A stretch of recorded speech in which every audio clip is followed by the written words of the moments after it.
Hello student, नमस्कार। स्वागत करते हैं आप सभी को एग्जाम एडॉप्ट चैनल पे। तो आज हम क्लास 12 के केमिस्ट्री का मोस्ट इम्पोर्टेंट ऑब्जेक्टिव लेकर आए हैं, क्योंकि आप लोगों को कंपार्टमेंटल एग्ज़ाम 2023 के लिए बहुत ही इंपॉर्टेंट होने वाला है। अगर आप लोग 2024 में इंटर का एग्ज़ाम देने वाला है तो ये बहुत ही इम्पोर्टेंट होने वाला है। तो चलिए ज़्यादा देर ना करते हुए, ये जो एग्ज़ाम एडॉप्ट चैनल है जो पूर्ण रूप से आप लोगों के लिए ही समर्पित है, तो आप लोग इस पर बने रहिएगा और एग्ज़ाम में एक अलग ही मुकम्मल हासिल होगा और एक अलग ही मार्कशीट स्कोर के साथ अलग ही स्कोर होगा आप लोगों को। तो चलिए, अगर चैनल पे नए हैं तो चैनल को सब्सक्राइब कर दीजिएगा। आज हम टॉप 50 सवाल को देखेंगे जो बहुत ही महत्वपूर्ण होने वाला है। तो चलिए ज़्यादा देर ना करते हुए हम सवाल को देखते हुए पहला नंबर सवाल को देखते हैं। हमेशा स्वतंत्र अवस्था में पाए जाने वाला धातु है। तो हमेशा जो स्वतंत्र अवस्था में पाए जाने वाला धातु होता है कौन सा? वह सोना होता है। तो इसका राइट आंसर क्या हो जाएगा? ए हो जाएगा। चलिए दूसरे नंबर सवाल के ऊपर चलते हैं। दूसरा नंबर सवाल क्या कहता है कि देखिए, एगो अगर आपसे एग्जाम में पूछता है कि बेरबदार ठोस का उदाहरण है। देखिए, बेरबदार ठोस आपसे पूछे, बेरबदार ठोस पूछे या अक्रिस्टलीय ठोस पूछे, तो इसका राइट आंसर हो जाए अक्रिस्टलीय ठोस पूछे, क्रिस्टलीय ठोस पूछे तो इसका राइट आंसर जो हो जाएगा रबड़ हो जाएगा, जो बेरबदार ठोस है। हीरा, नमक, इस सब कुछ है बेरबदार ठोस का उदाहरण है। तो आप लोग याद रखिएगा। तीसरा नंबर सवाल में पूछा है कि बेरबदार ठोस का उदाहरण है, तो बेरबदार ठोस का उदाहरण क्या हो जाएगा? हीरा, रबड़, कांच, इनमें से सभी। तो रबेदार ठोस हो जाएगा जो हीरा होगा। नाम बिल्कुल एग्जाम में ये सवाल छपेगा बिना ऑप्शन नो चेंज के, बिना ऑप्शन चेंज हुए एग्ज़ाम में आपको देखने के लिए मिलेगा। यहाँ पे ए में हीरा तो वहाँ भी ए में हीरे ही देखने को लिए मिलेगा। तो ये भी आप लोग ध्यान रखिएगा। चलिए चौथे नंबर सवाल के ऊपर चलते हैं। बेंजीन का अणुसूत्र है, तो आप लोग के पता है कि बेंजीन का अणुसूत्र C6 क्या होता है? N6 होता है। तो यहाँ पे ऑप्शन दो गो में दे दिया गया है। तो बेंजीन का अणुसूत्र C6N6 होता है। एल्कोहल का क्रियाशील मूलक होता है। एल्कोहल का क्रियाशील मूलक है, तो एल्कोहल का क्रियाशील मूलक क्या होता है? OH होता है। तो इसका राइट आंसर क्या हो जाएगा? OH। ये एल्डिहाइड का क्रियाशील मूलक है या कीटोन का है। और ये क्या है? एस्कॉर्बिक अम्ल का ये है। तो इसको कार्बोक्सिलिक अम्ल भी कहते हैं। कौन सा अम्ल कहते हैं? कार्बोक्सिलिक अम्ल भी कहते हैं। चलिए छठा नंबर सवाल बहुत ही इंपॉर्टेंट है कि आपसे एग्जाम में पूछा जाता है ओलियम का सूत्र क्या होता है। तो ओलियम का सूत्र क्या होता है? H2S2O7 होता है। तो ऑप्शन नंबर ए में है, तो इसका राइट आंसर ए हो जाएगा। ओलियम का जो सूत्र होता है H2S2O7 होता है। ये आप लोग याद कर लीजिएगा। कीटोन का क्रियाशील मूलक है, तो अभी हम चर्चा किए कि कीटोन का क्रियाशील मूलक क्या होता है? CO होता है। यह एल्डिहाइड का है, यह एल्कोहल का है और ये कार्बोक्सिलिक अम्ल का है। तो इसका राइट आंसर क्या हो जाएगा? ऑप्शन नंबर ए, कीटोन का क्रियाशील मूलक हो जाएगा। साथ में सारे ऑप्शन को हम डिटेल वाइज करके चलते हैं। अगर आपसे एग्जाम में पूछा जाता है कि एल्केन के समान सूत्र होता है, तो देखिए एल्केन का जो समान सूत्र होता है CnH2n+2 होता है। अगर आपसे पूछ लिया जाता है एल्कीन, तो एल्कीन का सूत्र क्या होता है? एल्कीन का सूत्र होता है CnH2n होता है। यह किसका सूत्र होता है? यह एल्काइन का सूत्र होता है। किसका? एल्काइन का सूत्र होता है। एल्काइन का सूत्र होता है। चलिए 9वें नंबर सवाल के ऊपर चल। निम्नलिखित में कौन सा हैलोजन है? देखिए ये सभी हैलोजन किसको कहते हैं? 17वां वर्ग के ग्रुप को हैलोजन कहते हैं, जिसमें fluorine, chlorine, bromine, iodine, statin आता है। तो सबसे प्रबल जो ऑक्सीकारक हो जाएगा वो क्या होता है? फ्लोरीन होता है। क्या होता है? सबसे प्रबल ऑक्सीकारक फ्लोरीन होता है। क्या होता है? फ्लोरीन होता है। चलिए 10वां नंबर सवाल क्या?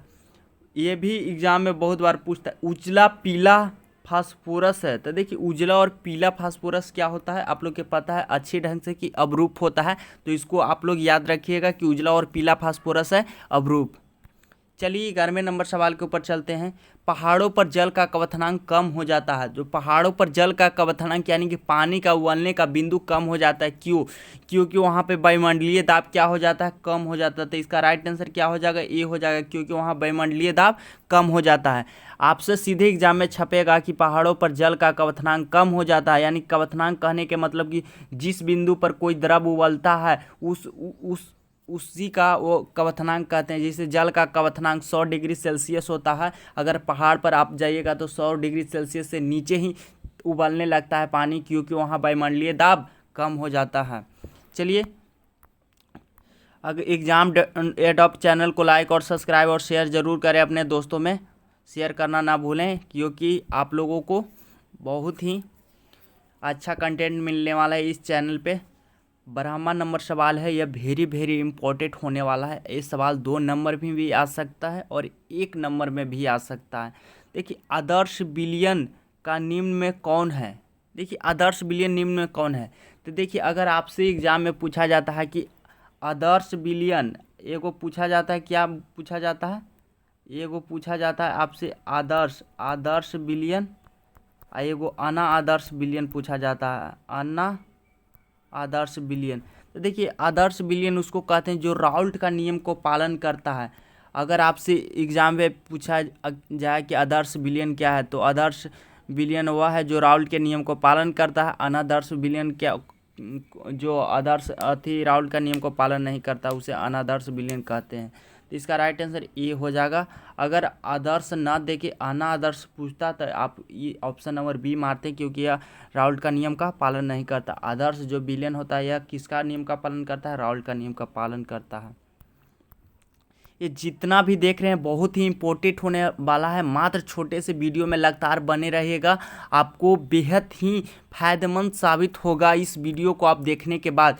देखिए, निम्न में कौन सा जिंक यानी कि जेडेन जिंक का यस्क नहीं है? देखिए, 4 ऑप्शन दिया गया है, जिसमें 3 जिंक का यस्क है और एगो चुनना है कि जिंक का यस्क नहीं है। तो देखिए, जिंक ब्लेड है जो जिंक का यस्क है, कैलेमाइन भी जिंक का यस्क है, जिंकाइट भी यस्क है। देखिए, बॉक्साइड जो यस्क किसका होता है? आप लोग के पता है कि बॉक्साइड एल्यूमिनियम का यस्क होता है। किसका? एल्यूमिनियम का यस्क होता है। तो इसका राइट आंसर क्या हो जाएगा? डी हो जाएगा।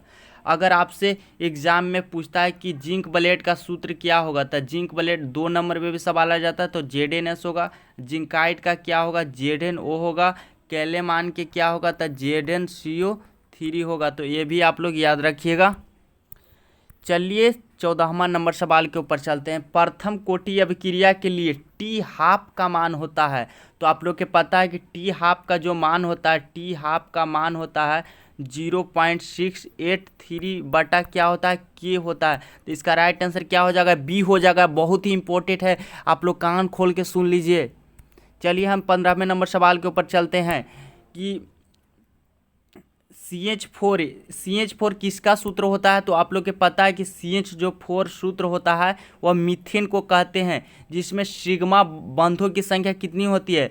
तो आप लोग के पता है कि इसका संरचना सूत्र बनाएंगे तो इसका कितना बॉन्ड है? तो एक बॉन्ड, एक सिग्मा बॉन्ड 2 3, यानी कि 1 2 3 4 सिग्मा बॉन्ड हो जाएगा। इसका राइट आंसर क्या हो जाएगा? मीथेन में सिग्मा बंध यानी कि सिग्मा बॉन्ड की संख्या कितना हो जाएगा? 4 हो जाएगा। चलिए 15वां नंबर सवाल के ऊपर 16वें नंबर सवाल के ऊपर चलते हैं। 16वां नंबर सवाल क्या कहता है? लोहे का मुख्य यस्क है। तो लोहे का जो मुख्य यस्क होता है, देखिए, लोहा का यस्क पूछता, मुख नहीं देता, सिर्फ यस्क पूछता। तो इसका राइट आंसर हो जाता डी, इनमें से सभी। मगर यहाँ पे डी नहीं होगा, क्योंकि लोहा का प्रमुख यहाँ पे मुख्य यस्क दिया हुआ है। क्या दिया हुआ है? मुख्य यस्क। तो इसका जो राइट आंसर हो जाएगा मुख्य यस्क का, इसका लोहा का हेमेटाइट हो जाता है। तो ये आप लोग याद रखिएगा। देखिए, अगर आपसे पूछता है कि लोहा के प्रमुख यस्कों के नाम लिखे एवं रासायनिक सूत्र लिखे, आपको 2 नंबर में सवाल पूछ देता है, यानी कि पूछ भी देगा। तो देखिए, लोहा का सिडेराइट का सूत्र होता है FeCO3 होता है। हेमेटाइट का सूत्र क्या होता है?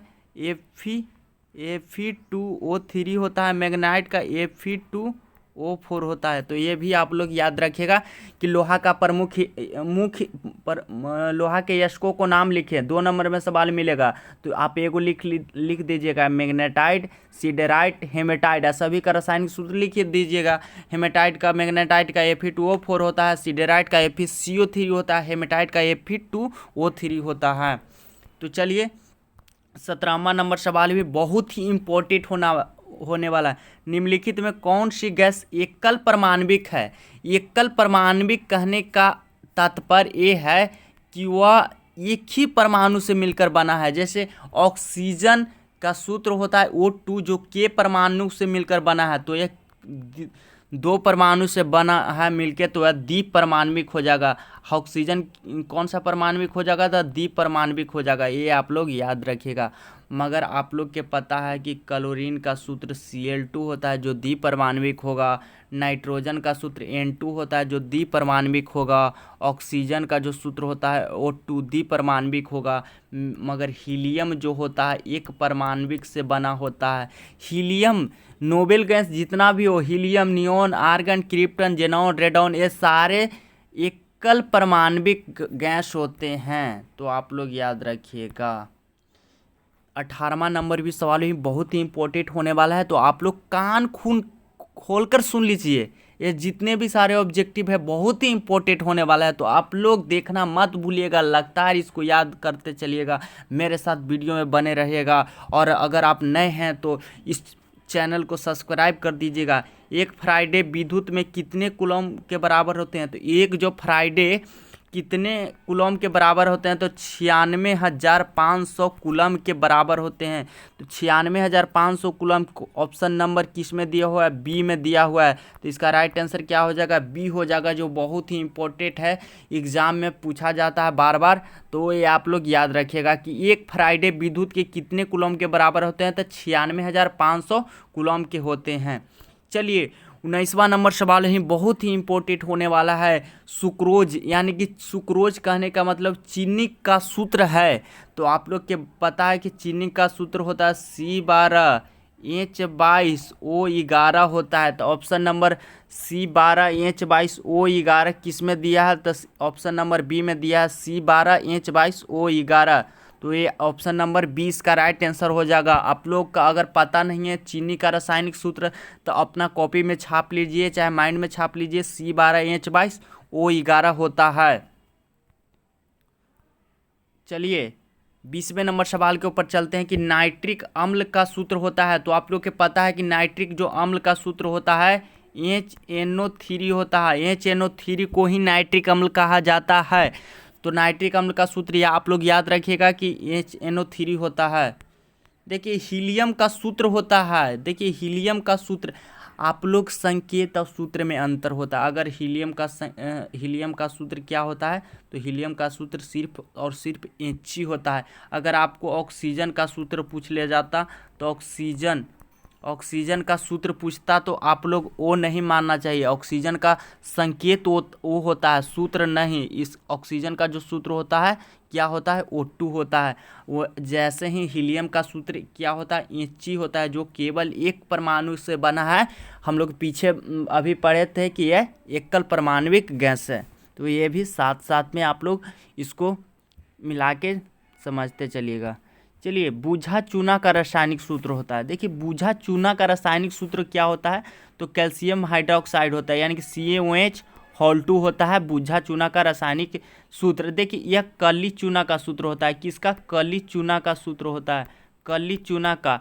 या किसका होता है? संगमरमर का सूत्र होता है। या चूना पत्थर का सूत्र इसको कह लीजिए, चूना पत्थर कह लीजिए, या सिलिकेट कर रहे हैं।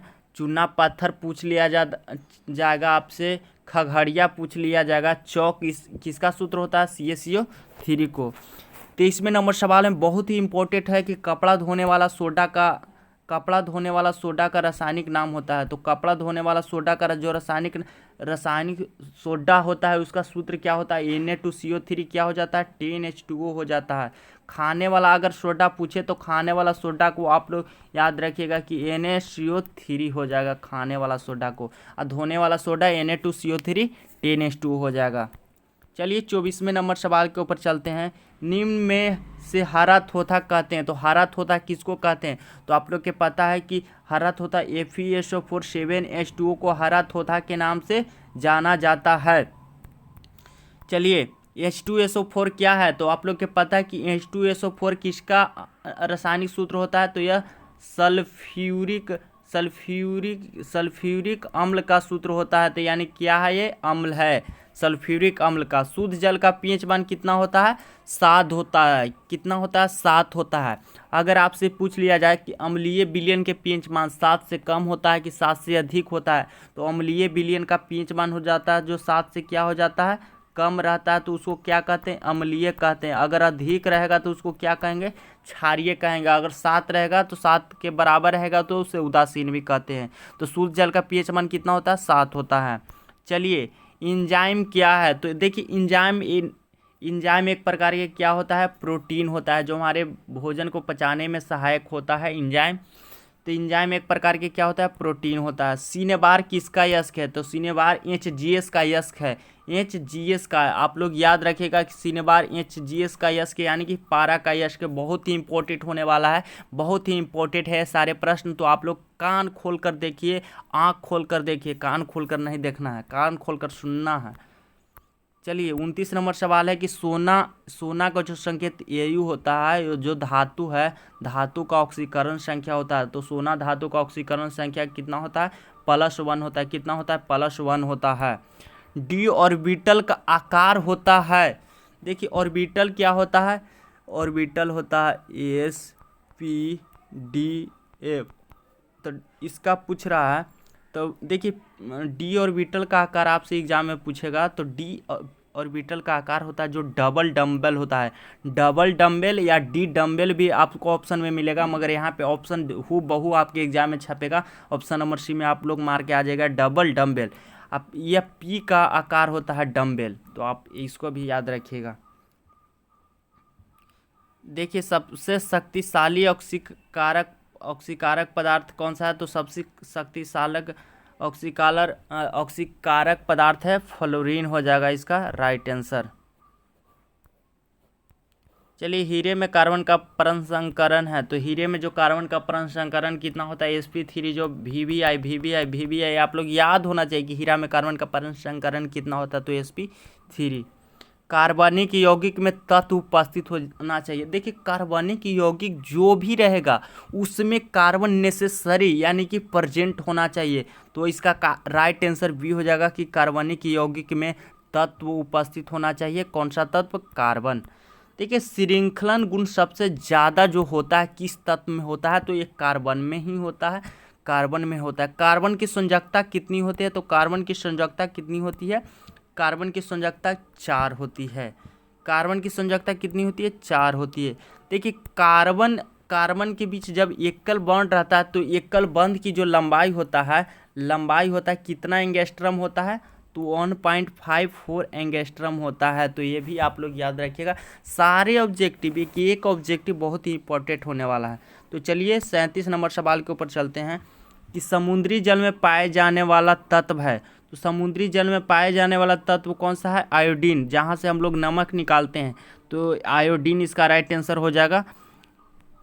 और 38वें नंबर सवाल के ऊपर चलते हैं। 38वें नंबर सवाल के ऊपर कि सीएनजी में मुख्य रूप से होता है। तो सीएनजी में मुख्य रूप से क्या होता है? मीथेन होता है, जिसका सूत्र क्या होता है? CH4। चलते हैं हम नेक्स्ट 39वें नंबर सवाल के ऊपर चलते हैं। 39वें नंबर सवाल है। 39वां नंबर सवाल क्या कर रहा है? ये भी बहुत ही इम्पोर्टेंट है। देखिए निम्नलिखित में कौन जो हाइड्रोजन बंधन नहीं बनाता है? तो देखिए हाइड्रोजन बंधन कौन कौन से? देखिए एक नाइट्रोजन बनाता है, एक ऑक्सीजन बनाता है, और एक क्या बनाता है? फ्लोरीन बनाता है। यह 15वां वर्ग के पहला जो तत्व है वो नाइट्रोजन, और 16वां वर्ग के जो पहला तत्व है ऑक्सीजन, और 17वां वर्ग का पहला तत्व है जो फ्लोरीन। ये तीनों ही हाइड्रोजन बंध बनाता है। ये तीनों कौन सा बंध बनाता है? हाइड्रोजन बॉन्ड बनाता है। तो देखिए नाइट्रोजन में हाइड्रोजन बंध बनाया जाता है, ऑक्सीजन है तो ये भी हाइड्रोजन बंध बनाएगा, फ्लोरीन है तो ये भी हाइड्रोजन बंध बनाएगा, मगर Cl कभी भी हाइड्रोजन बंध नहीं बनाता है। तो इसका राइट आंसर क्या हो जाएगा? सी। आपको एग्ज़ाम में बिल्कुल हूबहू एग्ज़ाम में छपेगा, आपको देखने के लिए मिलेगा कि निम्नलिखित में कौन सा हाइड्रोजन बंधन नहीं बनाता है? NH3, H2O, HF, HCl। तो इसका राइट आंसर क्या हो जाएगा? HCl है जो हाइड्रोजन बंध नहीं बनाता है, क्योंकि नाइट्रोजन बनाता है, ऑक्सीजन बनाता है और फ्लोरीन बनाता है। ये भी आप लोग याद रखिएगा कौन कौन से तत्व हाइड्रोजन बंधन बनाते हैं। तो नाइट्रोजन, ऑक्सीजन और फ्लोरीन। तो इसमें नाइट्रोजन था, इसमें ऑक्सीजन था, इसमें फ्लोरीन था, तो तीनों हाइड्रोजन बंध बनाता है, मगर ये हाइड्रोजन बंध नहीं बनाएगा। चलिए 40 नंबर सवाल के ऊपर चलते हैं। निम्नलिखित में कौन सा धातु साधारण तापक्रम पर द्रव होता है? तो देखिए, धातु अगर आपसे पूछ लिया जाए कि कमरे के कौन सा धातु साधारण ताप पर ही द्रव होता है, तो धातु यहाँ पूछा है, तो इसका राइट आंसर क्या हो जाएगा? पारा। अगर आपसे पूछता अधातु तो इसका राइट आंसर क्या हो जाता? ब्रोमीन। क्या हो जाता? ब्रोमीन। तो ये भी आप लोग याद रखिएगा। ये दोनों ही सवाल पूछा जाता है। हम सिर्फ एक ही सवाल लिए हैं, क्योंकि एक ही सवाल से दोनों क्लियर कर लेंगे। इसी चलते हम एक ही सवाल लिए हैं, तो दोनों ही एग्जाम में आता है। आपसे पूछ लिया जाता है कि निम्नलिखित में कौन सा अधातु साधारण तापक्रम पर द्रव होता है? तो इसका राइट आंसर हो जाता है जो ब्रोमीन। यहाँ पे धातु दिया है, तो इसका राइट आंसर क्या हो जाएगा? बी, पारा। किस ग्रुप के तत्वों को संक्रमण तत्व के नाम से जाना जाता है? वेरी वेरी इंपॉर्टेंट है। तो डी ब्लॉक के तत्वों को संक्रमण तत्व के नाम से जाना जाता है। चलिए 42वें नंबर है कि सल्फाइड यश का समाहरण यानी कि सांद्रण किया जाता है, तो वह फेन उत्प्लावन विधि से किया जाता है। आपको एग्जाम में हूबहू छपेगा कि सल्फाइड यशकों का समाहरण किया जाता है, तो फेन उत्प्लावन विधि द्वारा किया जाता है। चलिए भूपट्टी में सर्वाधिक पाए जाने वाला तत्व। देखिए, भूपट्टी में सर्वाधिक मात्रा में पाए जाने वाला तत्व ऑक्सीजन होता है, मगर यहाँ पे ऑक्सीजन नहीं दिया होता है। उसके बाद सिलिकॉन दिया हुआ होता है। जो सिलिकॉन क्या है? तत्व है। तो इसका राइट आंसर क्या हो जाएगा? बी। अगर आपसे पूछ लिया जाता है कि भूपट्टी पर सर्वाधिक पाया जाने वाला धातु कौन सा है, तो एल्युमिनियम होता है, मगर यहाँ पे तत्व दिया है, तो सबसे ज़्यादा तत्व हो जाता ऑक्सीजन हो जाता, मगर यहाँ पे ऑक्सीजन के बाद कौन सबसे ज़्यादा अधिक पाया जाता है? तो सिलिकॉन। ये भी आप लोग याद रखिएगा। चलिए 44वें नंबर सवाल में कॉपर पाइराइट। देखिए, कॉपर पाइराइट एक कॉपर का यस्क है, जिसका सूत्र क्या होता है? तो देखिए, इसका सूत्र CuFeS2 होता है। ये बहुत ही इम्पोर्टेंट है, तो इसका राइट आंसर क्या हो जाएगा? CuFeS2। बहुत ही इम्पोर्टेंट है, आप लोग याद रखिएगा कि कॉपर पाइराइट का जो सूत्र होता है CuFeS2 होता है। चलिए 45वें नंबर सवाल भी बहुत ही इम्पोर्टेंट होने वाला है। समान ताप एवं दाब पर किस गैस के 1 मोल आयतन है? तो समान ताप एवं दाब पर जो मोल होता है 22.4 लीटर होता है। 22.4 लीटर होता है, तो 22 लीटर होता है, 4 लीटर होता है। ये आप लोग याद रखिएगा। VVI है, प्रश्न है, सब VVI है। एल्युमिनियम का यस्क होता है, तो ये एल्युमिनियम का यस्क क्या होता है? बॉक्साइड। हेमेटाइट किसका यस्क होता है? तो यह लोहा का यस्क होता है। किसका होता है? लोहा का। और डोलामाइट जो होता है मैग्नीशियम का होता है, मैग्नीशियम का होता है। देखिए 47वें नंबर सवाल आ गया। निम्नलिखित में कौन अक्रिस्टलीय ठोस है? अक्रिस्टलीय ठोस कहने के मतलब रब्बेदार ठोस। तो रब्बेदार ठोस नहीं, बेरबदार होगा। अक्रिस्टलीय ठोस कहने के मतलब रब्बेदार ठोस। तो बेरबदार ठोस कहिए चाहे अक्रिस्टलीय ठोस कहिए, और रब्बेदार ठोस कहिए चाहे क्रिस्टलीय ठोस कहिए। तो हीरा देख रहे हैं, ग्रेफाइट देख रहे हैं, साधारण नमक देख रहे हैं, यह क्रिस्टलीय ठोस है। मगर यहाँ पे जो राइट आंसर हो जाएगा कांच है, जो क्या है? अक्रिस्टलीय ठोस है। ये सब है जो क्या है? क्रिस्टलीय ठोस, यानी कहने के मतलब रब्बेदार ठोस है। निम्न में कौन सा प्रथम पंक्ति में संक्रमण तत्व नहीं है? पहला जो पंक्ति होता है संक्रमण तत्व से, आप लोग के पता है कि 21 से लेके कहाँ तक होता है? 30 तक होता है, जिसमें संक्रमण तत्व Fe भी आ जाएगा, क्योंकि इस परमाणु संख्या 26 और क्रोमियम 24 होता है, और निकेल 28 होता है। मगर मैग्नीशियम संक्रमण तत्व नहीं है, क्योंकि इसका परमाणु संख्या 12 है। यष्क में उपस्थित अशुद्धि को कहते हैं, यष्क में उपस्थित अशुद्धि को गैंग कहते हैं। आप लोग ये इसको याद रखिएगा कि यष्क में उपस्थित अशुद्धि को गैंग कहते हैं। निम्न में कौन सा दवा बुखार को कम करता है? तो देखिए, जो बुखार को कम करता है उसको ज्वरनाशी कहते हैं। बुखार को इंग्लिश में ज्वरनाशी कहते हैं। ज्वर हो जाता है बुखार को, ज्वर हम लोग कहिए चाहे बुखार कहिए, तो ज्वर हो उसको कम करने के लिए एंटीपायरोटिक दवा का प्रयोग करते हैं, जो इंग्लिश नेम है इसको हिंदी में ज्वरनाशी कहते हैं। जो ज्वर को नाश कर देता है उसको कौची कहते हैं? ज्वरनाशी कहते हैं। तो ये भी आपको देखने के लिए मिलेगा। तो बुखार को कम करता है कौन? ज्वरनाशी। अगर आपसे जबर को कम करता तो ज्वरनाशी हो जाएगा। देखिए, प्रथम कोटि की अभिक्रिया के लिए वेग स्थिरांक का इकाई होगा, तो इसका प्रति सेकंड हो जाता है। आप लोग याद रखिएगा, प्रति सेकंड। एचसीपी इकाई में परमाणु की संख्या कितनी होती है? तो एचसीपी इकाई में परमाणु की संख्या कितनी होती है? 12 होती है। इसका राइट आंसर क्या हो जाएगा? सी, 12।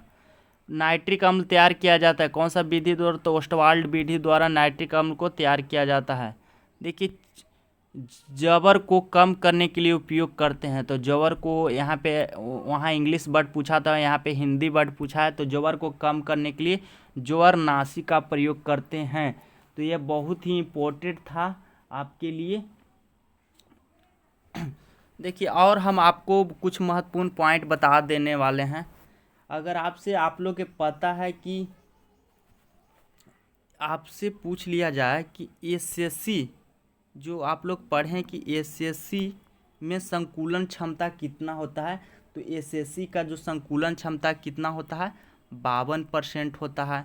और बीसीसी का जो संकुलन क्षमता होता है कितना होता है? तो बीसीसी का जो संकुलन क्षमता होता है कितना होता है? 68% होता है। और एफसीएससी का जो संकुलन क्षमता होता है कितना होता है? 74% होता है। अगर खाली पूछे तो आप लोग 100 में से घटा के इसका राइट आंसर भी दे सकते हैं। देखिए, ये सारे बहुत बहुत इम्पोर्टेंट है। आप लोग अगर ऑब्जेक्टिव में अगर पूछता है तो इतना ही से आप लोग को क्लियर हो जाएगा। अगर आपसे एग्जाम में पूछ लिया जाए कि मूल क्रिस्टल तंत्रों की संख्या कितनी होती है, तो मूल क्रिस्टल तंत्रों की संख्या कितनी होती है? तो तंत्रों की संख्या पूछ दिया मूल, तो इसकी संख्या कितनी होती है? 7 होती है। मूल क्रिस्टलों की संख्या 7 होती है। तो ये भी आप लोग याद रखिएगा। देखिए, अगर आपसे पूछ लिया जाए कि बीसीसी में परमाणु की संख्या कितनी होती है, तो बीसीसी में जो परमाणु की संख्या होती है जो 2 होती है, और एसएससी में परमाणु की संख्या 1 होती है, और एफसीएससी में परमाणु की संख्या कितनी होती है? तो आप लोग के कमेंट कर इसका राइट आंसर बताइएगा कि एफसीसी में परमाणु की संख्या कितनी होती है। तो आप लोग इसको बताइएगा कि एफसीसी में परमाणु की संख्या कितनी होती है। तो मिलते हैं, ये जितने भी है आप लोग 1 आध 2 3 बार आप लोग इस सारे ऑब्जेक्टिव को देख लीजिए एक बार।